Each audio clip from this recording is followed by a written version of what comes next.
The makers of Camel cigarettes present Dick Powell as Richard Diamond, private detective.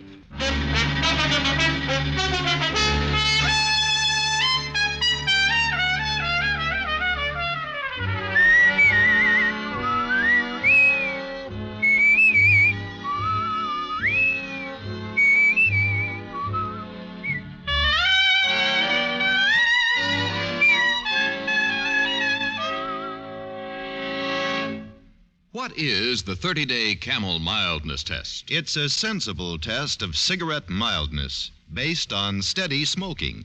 And here's all you do.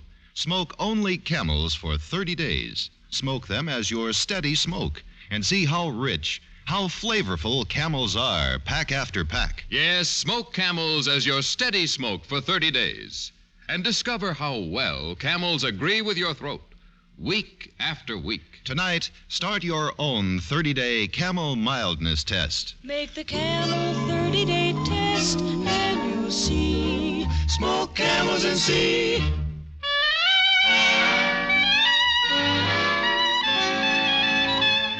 Now we bring you another transcribed adventure with Richard Diamond, private detective, starring Dick Powell.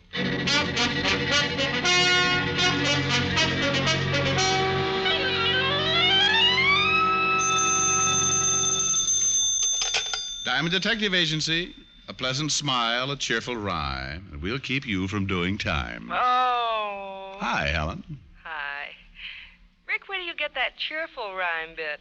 You didn't think so? I didn't think so. Killjoy. Why can't you answer the phone like other people do? Just say hello. You know, I never thought of that. You should try it sometime. Your prospective clients might think they were dealing with a sane, normal person. You think it's fair to mislead them? Oh, Rick. Are you busy? Silly girl. Busy detectives make money. I just sit at my desk and make conversation with a beautiful redhead. Well, why don't you leave your desk and come make conversation with said redhead in person? That's not a bad idea. I'm all alone. The idea's getting better. It's not even noon yet. We can go for a long walk. Oh. Well, you don't sound very enthusiastic. What's wrong with taking a walk? Honey, in my business, I do more leg work than a pair of nylons. Walking just isn't my idea of a ripping good time. Have you a better suggestion? You can know me for 5 years and ask questions like that? Oh, now, dear, let's just... skip it. I am not alone. Client? Shrimp Martin. Oh, I don't think I know him. Well, that's something to be proud of. Call you later, dear. Bye. Bye. Hello, Diamond. Never mind shaking hands, Shrimp. I want to keep my cufflinks. You know me, Rick. Too well. What brings you here, small man? Strictly business. Oh, come off it, Shrimp. You don't have enough to hire a bathtub, let alone a detective. On the level, Rick, I'm here to make you some dough. Just a big-hearted guy, huh? Okay, spell it. You heard of Hank Burton. I read the papers. Then you read how Hank lifted 50 G's worth of rocks a few months back. So? So they're offering an even grand reward for whoever brings Hank in. What are you getting at? Just that even 1,000 is your fee if you'll do the little job. What? Hank Burton, he's the one who sent me. He says he'll let you turn him in and collect the grand. Well, another big-hearted guy. Make yourself clear, Shrimp, and fast. Burton wants to see you. He wants you to do a legit job for him. He'll pay you for it by letting you turn him in. Doesn't make sense. Sure it does. Hank's a sick boy, bad heart condition. If he don't get some hospital care soon, he's a goner. Only as soon as he shows up at the hospital, the cops will nab him. So he might as well give himself up. And he'll let me be the one to collect the reward for it, huh? You got it right. That's his way of paying you for the job he wants done. Just what's the job? Sorry, I said as much as I know. Except the job is strictly on the up and up. The rest you can hear from Hank himself. Where do I find him? I take you to him if you're interested in taking the job. Shrimp, I'm interested in almost anything that involves $1,000. Only if this deal isn't on the level, I'll ram those buck teeth of yours down your throat. I tell the truth, I swear it. Don't bother to cross your heart. I doubt you'd be able to find it. Let's go see Burton.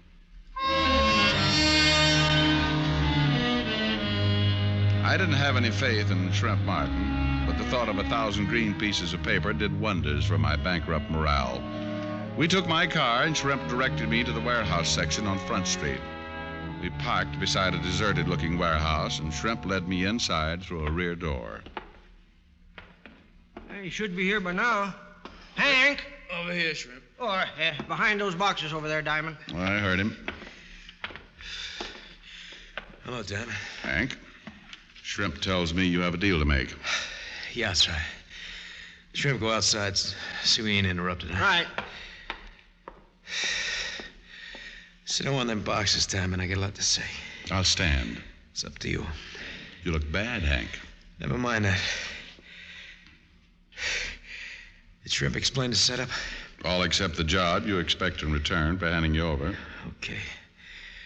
I want you to find a girl, Diamond, that's all. That could be enough. Who's the girl?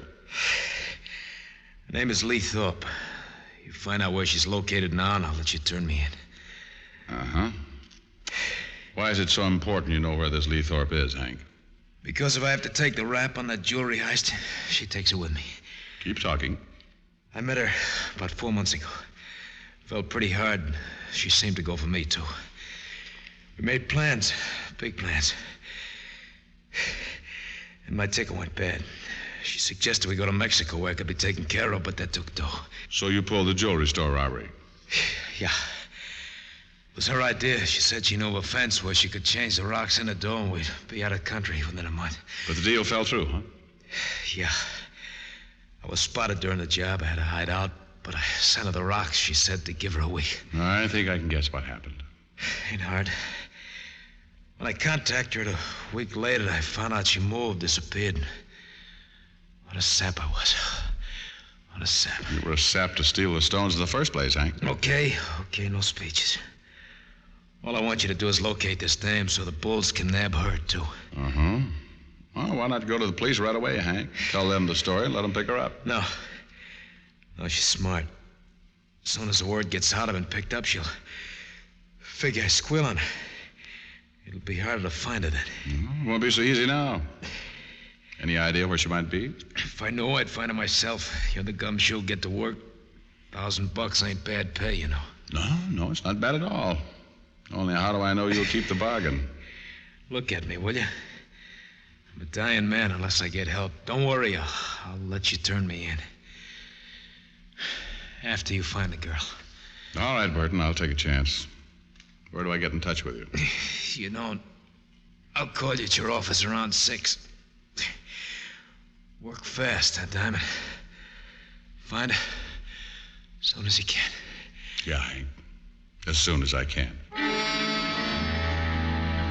Hank Burton was in a bad way, and if he wouldn't give himself up until Lee Thorpe was located, then it was true she'd have to be found quickly. Hank didn't have much time left. We left the warehouse together. He and Shrimp Martin disappeared down Front Street, and I drove back uptown. At the 5th Precinct, I found that Lieutenant Walt Levinson was out to lunch. But in the meantime, the sergeant let me look through the files. Well, make yourself right at home, Mr. Diamond. Well, thank you, Lieutenant. I have. It's a wonder you're not sitting behind my desk. I'm sure you'd be more comfortable. Well, now, I might just take you up on that when I get tired. Fine. Maybe you'd even like one of my uniforms to wear. No, Walt, let's not carry the joke too far. When I was on the force, I tried to get into one of your uniforms. It looked like Bonnie Prince Charlie in a raccoon coat. Just when I need after a nice lunch. You were around to give me indigestion. What are you looking for, anyway? I found it. File on a girl named Lee Thorpe. Thorpe. Yeah, I remember her. Used to be married to Davy Thorpe. Used to be? Yeah, it's all there in the folder. She split up with Davy 3 years ago when he was sent up. Davy's still in prison? Out about a year ago. What do you want this Lee gal for? Sorry, Walt. Confidential. Oh, great. I ask a question, you tell me it's confidential, but you think you can walk in here and poke through our files all you please. Cheer up, Fatty. I'll tell you all about it after I find Lee Thorpe. Well, now, that's mighty big of you, Mr. Diamond. Well, think nothing of it, Lieutenant. I don't. Find anything in the folder? Not much. She's been picked up on a few minor offenses, that's all. What about Davy, her ex-husband? Oh, he seems pretty legitimate these days. Running a pool room over on 3rd. Listed in the book as Davy's Billiard Parlor. That's an original name. Well, I guess I'll go see Davy. Maybe he's seen his ex-wife lately. Oh, don't rush off, Bright Eyes. Things are so dull around here when you're not poking your nose into our business. I know, but don't feel bad, Walt. I may be back. Well, goody gumdrop. I'll have our best cell waiting. You're such a wonderful host. See you later, Walt. Davy's pool room turned out to be a dingy joint. There were no customers this early in the afternoon, but Davy must not have liked his tables to go to waste. He was playing at a front table all by himself. I walked over to him. Well, nice shot, Davy. Huh? Oh, you want a game, Mac? I'd rather talk. This is a pool room, not a conversation club. It's about your wife, Davy. I got no wife. You did have. Yeah, I had measles once, too, but that don't mean I'm still scratching. Have you seen Lee recently? All depends on how recent you call recently. Oh, in the last month or so? Seen her when I first got out, close to a year ago. She wants to pick up where we left off. And? I told her where to get off. You beat these dames. I get sent up out of circulation for a while. She wants to be free. Then I'm out. She wants to get all chummy again. Well, maybe you know where she might hang around, Davy. Yeah, maybe. You a cop? Private. Well? Well, what? I'm a businessman, pal. I don't shoot off my mouth by the fun of it. Will $10 take the fun out of it? You don't see me laughing, do you? Put the money on the table. Okay, there you are. Much obliged. Yeah, I might know where Lee hangs out. I'm not saying for sure, mind you. Been almost a year since I seen her. Keep talking. She always likes bars, lights, people. She used to drag me to a bar all the time. Any particular bar? The Bluebird Club over on 40th. In fact, that's where I first met her. Excuse me a sec. Hey, take a few shots while I answer that. Hello? Davy's billiard parlor. Huh? I don't... Oh, yeah, maybe yes. Hold it. Hey, Shamus. Your name Richard Diamond? That's right. That's for you. If you want more out of me, I'll be over in the office. Thanks. Hello? Walt, Rick. I took a chance. Figured you'd still be there. What's up? Funny, but right after you were here, we got a call about Lee Thorpe. Picked her up right away. Good boy. I'll be right down. You at the precinct? I'm at the morgue. What? And don't bother to hurry, Rick. This gal won't be going anywhere. Not now.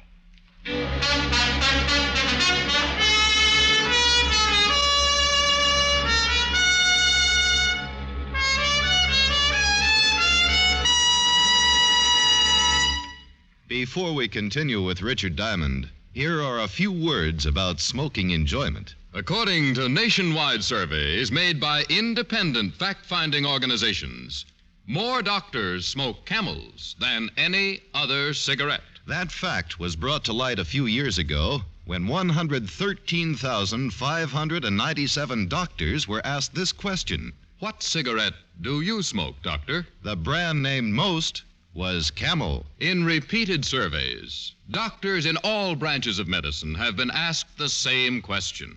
And each time, Camel leads all the rest. Yes, these surveys show that more doctors smoke Camels than any other cigarette.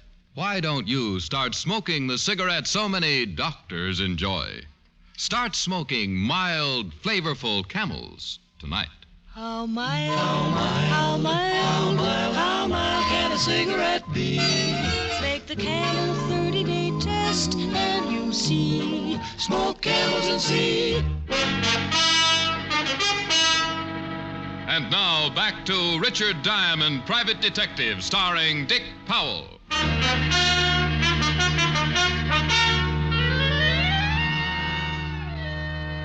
At the city morgue, I looked down on the girl who was once called Lee Thorpe and had now become a number. It wasn't a pretty sight, and I wasn't glad to be seeing it. Okay, Charlie, thanks. Come on, Rick. Where did you find her, Walt? One of the beat men came across her in an alley over by 6th Street. Find the murder weapon? No, the knife wasn't around, only the holes it made. Yeah, we can sit down in here. You have some talking to do, Rick. No more of this confidential rigmarole. Okay, Walt. You ask the questions, and I'll answer as best I can. Number one, why were you looking for the dame? Client hired me to find her. Who's the client? You know, Walt, this is going to sound screwy. Cut the build-up. Just make with the answer. Okay. The client is Hank Burton. Well, at least we... What? Hank Burton? That's right. Now, sit down, Fatty, and wipe that shocked expression off your face. Rick, boy, do you happen to know who Hank Burton is? That we've been after him for 2 months? I know. And if things had gone as I planned, you'd have had him in a cell by tomorrow. I guess I'd better explain, Walt. Yeah, I think you'd better. And make it good, Rick. Plenty good. I told Walt about Burton, about the $1,000 fee, and Burton's illness. He wasn't happy about the whole thing, but at least he now knew as much about the case as I did, which wasn't much for either of us to know. So Burton figured the gal gave him the double cross, huh? Yeah, I guess that's it. He wanted me to find her, just so he could turn her in when he gives himself up. Maybe and maybe not. Maybe he found her before you did. Maybe he's the one who put those knife wounds in her back. I doubt it, Walt. If he'd had any idea where she was, he wouldn't have bothered to hire me. Then why was she killed? Well, she must have known where $50,000 worth of jewelry was. Good enough reason? Yeah. Well, what now? You think Burton will still turn himself in after he hears the girl's dead? I think so. He's pretty sick. Hasn't got a chance on his own. Uh-huh. Well, I'm going back over the neighborhood where we found the girl's body. We figure she lived around there. Maybe we can find out where. It's a start, anyway. Good. I'll wait for Hank Burton to contact me. Okay. And, Rick, if you turn up anything, let me in on it this time, huh? I waited until 6 o'clock in my office, and then Burton called. I didn't tell him about the girl over the phone. Instead, I made a date to meet him an hour later on the Christopher Street ferry. The ferry was in when I arrived at the slip, so I went aboard. I agreed to meet Burton on the lower level port side. I went there, sat down on one of the benches. But 5 minutes later, the ferry pulled out, and there was still no sign of Hank Burton. Diamond? Huh? It's me, Shrimp. Oh, that's quite a professional way you have of sneaking up on people, friend. Yeah. Enjoy the ride, Diamond. We go over to Jersey, then we come back. And then we get off. Where's Burton? He couldn't make it. Want you to meet him back at the warehouse we met in this morning. Oh, great. Why didn't you get here before we pulled out? I tried. Not as fast as I used to be. Uh-huh. Now, tell me, Shrimp, just why couldn't Hank make it here? It's as safe as that warehouse. Oh, well, he's sick. He's feeling bad. He felt bad all day. Oh? It didn't sound so bad when I talked to him on the phone. But he was sick. He was. Real pain. He could never make it down here. Let's enjoy the ride, huh? Let's talk some more first. If Burton knew he was too sick to meet me here, why did he suggest it in the first place? How should I know? Hank says we come to the warehouse, we go to the warehouse. Don't ask him any questions. Oh, I just have an inquisitive nature. I like answers, Shrimp. Okay. How's this for an answer? Wow. Little man with a big gun. That's right. And the gun says we go to the warehouse. Now settle back and enjoy the ride.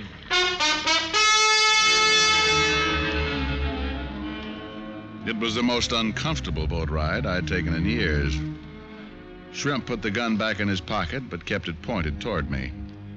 The ferry finally returned to the New York side, and we got off.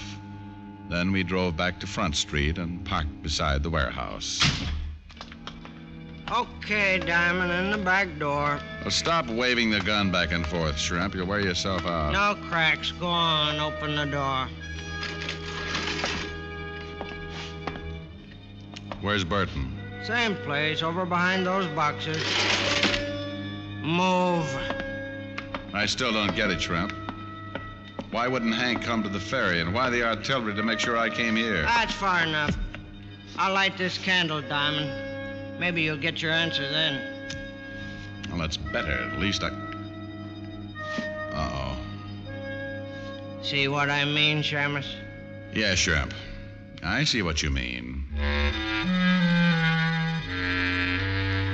Hank Burton wasn't bothered by his heart anymore. He lay there on the floor with a stupid expression on his face that the sudden dead often wear. His eyes were open in a bewildered stare, and his teeth were clenched tight. Hank Burton had died quickly, without warning. And it looked like I was next in line. Surprise, Diamond? You didn't bring me here for a reaction, Shrimp. Uh-huh. I just get a kick out of seeing your face. Yeah. Good old Shrimp, the loyal friend. Hank trusted you. Ah, that was a big mistake. Hank was a sap. I stuck with him because I thought he'd get his hands on them rocks again. Then I'd get a split. Only Hank didn't want the stuff back, huh? He was going to let me turn him in, and that left you out in the cold. You got it right. When I knew he was sicking you onto the dame, I went to the guy who really has the stones. Yeah, I figured there was someone else in this. You're not brave enough to try something like murder alone. He does very well at it, Diamond, believe me. Well, Pool Hall Thorpe, little Davy. You're a long way from your pool room, pal. There's more profitable things than pool rooms, Diamond. So it would seem. Like handling stolen jewelry. Uh-huh. You sure no one followed you, Shrimp? Positive. Good. I'm sorry about this, Diamond, but you'll have to join Hank before long. Yeah, I'll bet you're sorry. You were sorry when you killed your ex-wife, too, huh? Real sweet guy. She brings you the stones, and you pay her back with a knife. Well, what could I do? Shrimp tells me there's a detective looking for her. He was a good kid, but she didn't have much knife. She'd have talked her head off if you'd found her. Oh, I see. But why Hank and now me? Well, look at it this way. We finish you with the same knife that killed Lee. Then we put the knife in Hank's hand and the gun that killed him in yours. Oh, that's really great. Davy, I'm afraid you've been reading Pulp Fiction. So the cops get wise sooner or later. It'll still give us time to get far away. Shrimp, you got the knife? Right here, Davy. Okay. We stalled long enough, Shrimp. By candlelight yet, huh, fellas? Well, this is real romantic. Yeah, ain't it, though? Only not quite enough. It's even more romantic with a candle. Shrimp!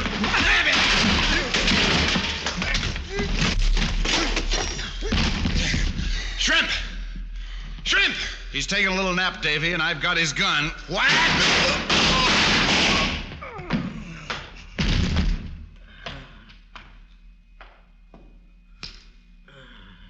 It's too bad, Davy. You should have stuck to your pool room. Okay, Shrimp, get to your feet.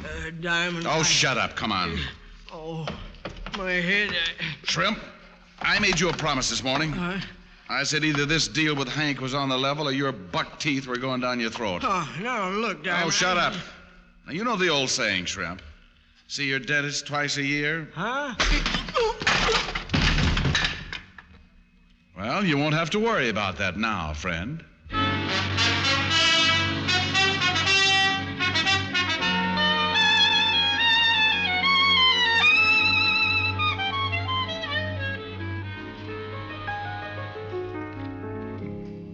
Rick? Yes, Helen, dear? It's nice outside. If you're wearing a fur coat, it is. Oh, it's not really cold. Besides, you have a heavy coat. Helen, are you hinting that I should leave? Uh-huh. With me.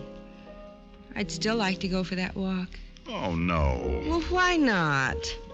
The only time I see you is after a case. Then you just drop in, seat yourself at the piano, and take it easy. But, honey, I'm tired. Well, I'm not. I've been in all day, and I could use the exercise. Exercise, you want, huh? No, I got a good idea. I'll chase you around the piano. It's your idea of exercise, huh? No, but just think of the fun we could have after I caught you. Oh, Rick, I'm serious. Just look out that window. Oh, stop shivering. Look at that moonlight. Isn't it romantic? What chances to give the Dodgers this year? A long walk. Just you and me. And the Giants. Now, there's a hot ball team. Maybe over to Central Park. And the Arkansas Aggies. Oh, they'll be fighting all the way. Hand in hand. We get Arkansas Aggies. Yeah, my old home team. Richard Diamond, you are the most unromantic man in town. Helen, how can you say that? Don't I build a nice fire in the fireplace? I could get a Boy Scout to do that. Here we are, a fire, lights down low, a nice romantic song. And your idea of romance is a walk. Well, after all, Hey, where does that nice romantic song come in? Right about now. Well, couldn't you sing while we walk? Oh, sorry, honey. Throw another log on the fire. Keep my golden memories aglow. I don't see the face of my loved one when the logs are burning low. Throw another log on the fire. Bring back all the sweetest days I've known when our hearts were young in the springtime and her love was mine alone. Now there's nothing left but the embers. Springtime seems so long ago. Throw another log on the fire. Keep my golden memories aglow.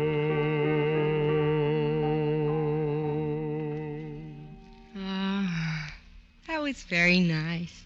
But I still didn't like it. Oh, that's a brilliant statement. I still want to go for a walk. Millions of girls in New York, and I had to pick a nature lover.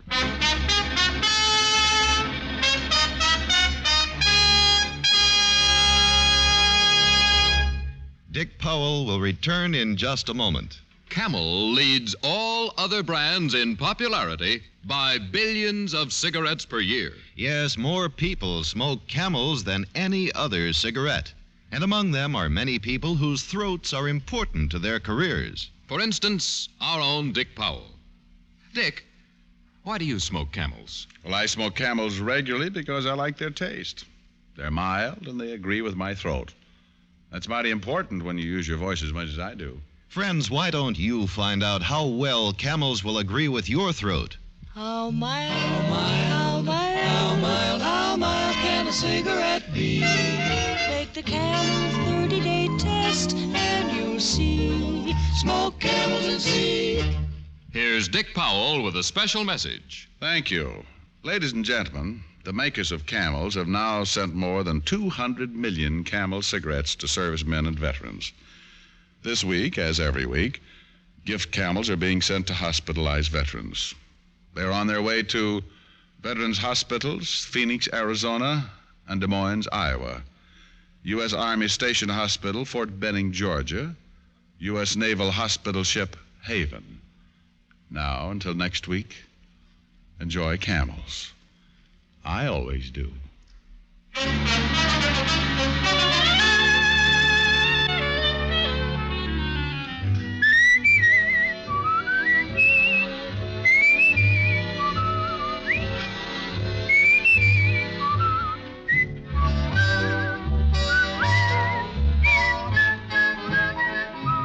Tonight's adventure of Richard Diamond was written by Dick Carr with music by Frank Worth.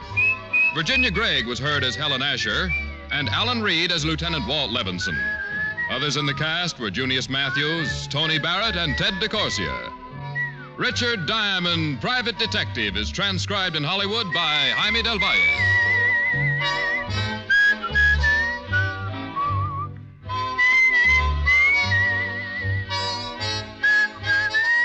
Be sure to listen to another great Camel show, Vaughn Monroe and the Camel Caravan, every Saturday night. Listen next week for another exciting adventure of Richard Diamond, starring Dick Powell. Now stay tuned, for This Is Your FBI, followed immediately by Ozzie and Harriet over most of these stations.